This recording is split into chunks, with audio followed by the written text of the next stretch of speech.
Good evening, I'm Laura Lee. And I'm Dan Wolf. Thanks for joining us. We've spoken with many of the people forced from their homes during the wildfire near two harbors. Well, now tonight, Northern News Now's Sophia Lauber spoke with one of the people who helped battle the flames as they reflect on the firefight. Sophia, what did you learn?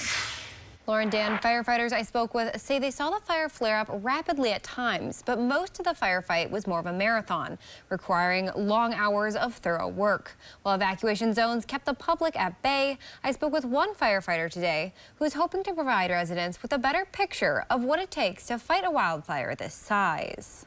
While firefighters were equipped with chainsaws and hoses, DNR smoke chaser Cale Kylewitz showed up to the Stewart Trail Fire with a camera in hand. I know a lot of people were displaced from their homes for several days. On scene as an EMT, Kylewitz used any idle time he had to take photos, giving homeowners a behind-the-scenes look during an uncertain time. Being reassured that there is constant work being done every day on this fire by very well-trained, very qualified people, and knowing that there are people out there running towards the fire instead of, being evacuated away from it. One of those people running towards the blaze was Grand Marais firefighter Matthew Stone. Being able to make sure that my community is taken care of and that they're safe was and has always been top priority. Stone spent well over 12 hours on Highway 61 Saturday, making sure every structure from Betty's Pies to Silver Creek was protected. So you see smoke, you investigate it, you turn over logs, brush, debris, what have you, find the source of the smoke, put it out, make sure that it's not going to continue to spread, and then just continue down the line. When Stone and others were finished, saw crews moved in to clean up hazardous trees, and Kylewitz kept clicking.